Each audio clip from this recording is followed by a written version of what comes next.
everyone, and welcome to Journey with the Kellers. My name is Amanda Keller, and today we are in the Keller kitchen.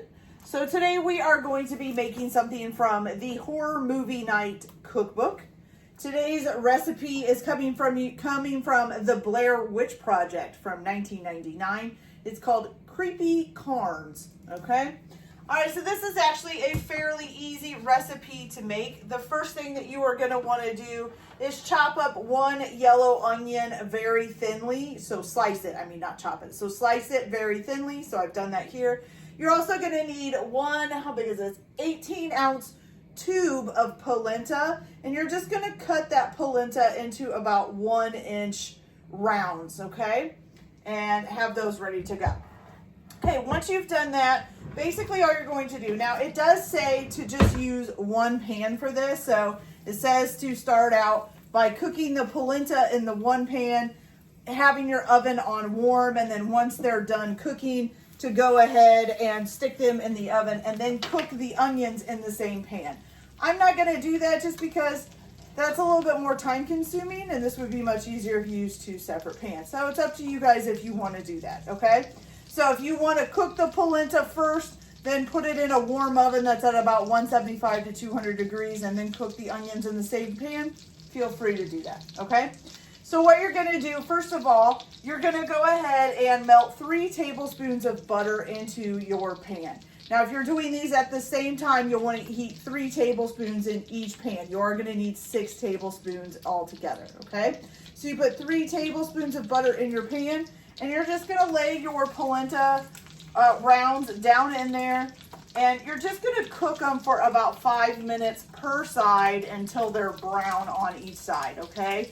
And you're going to, this shouldn't take very long at all. I don't even know if it'll take 5 minutes per side. And then once you get done, you're going to just put these on a baking sheet, and then you stick them in the oven to keep them warm if you need to do that.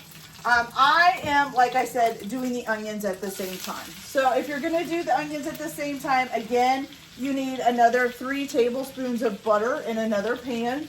And then you're just going to melt that and then put your onions in there and just cook them until they're, let's see, does it say, soft and lightly brown, okay? So I'm going to go ahead and get these both cooked up. If you are going to do the onions separately, if you're going to do the onions after you cook your polenta, then once the polenta is done cooking and you pull them out of the pan, you'll stick them in the oven to keep them warm, and then melt another 3 tablespoons into that pan to cook your onion, okay? All right, so I will be back as soon as I get this polenta and onions done, and then I'll show you guys how we put these together, and we'll go from there. So I'll be back in a little bit. Okay, you guys, so as you can hear, some of my polenta is still cooking over there. I had a couple pieces that I couldn't fit into the pan. So this is what the polenta looks like. It's still pretty yellow with just a little bit of browning around the edges.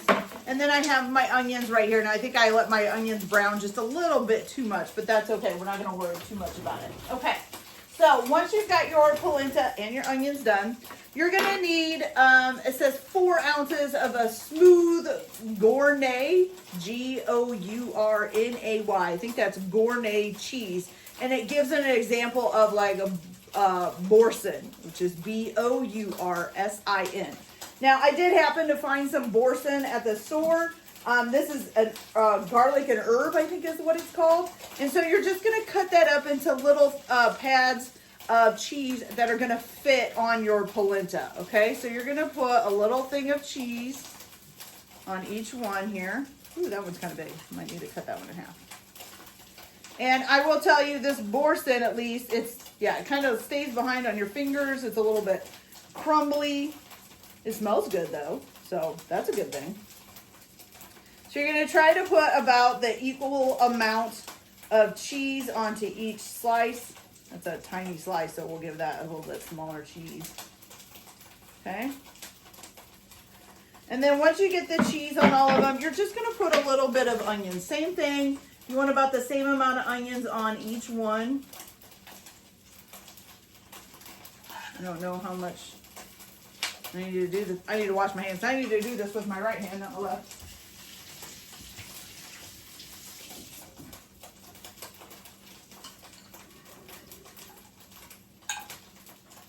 my God. Okay. There we go. That's easier.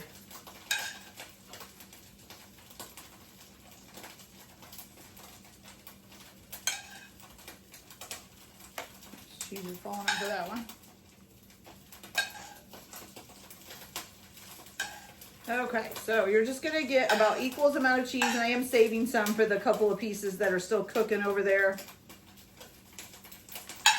This is actually a like a teaspoon, like an actual teaspoon. So I'm gonna, it's about 1 scoop of that, probably is about right.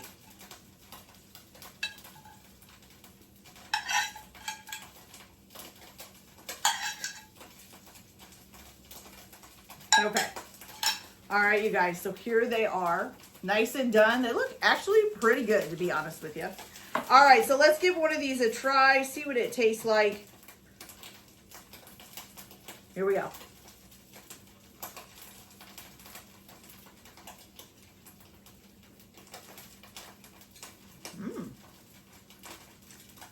This is actually really good, you guys. Especially with the garlic and herb cheese. That's delicious. And it just kind of mixes really well with the onion, so you don't get an overwhelming onion taste. Fabulous. The polenta just has a little bit of a crunch to it. It's not much flavor to the polenta, a little bit of it. I'm not really sure how to describe it. It's not gross or anything like that. It's actually pretty good. But I don't really have like a reference to reference it to. It's not a whole lot of flavor, but it's a little bit of flavor. But the crunch from it is pretty awesome, and then you get the cheese and the onions, which are really soft. So that is delicious. I actually really like that. Okay, you guys, so that's it for this video. I hope you liked it. Like and subscribe if you like, or don't if you don't. Everyone have a good day. Enjoy your cooking. Keep your kitchen messy, and we'll see you later. Bye.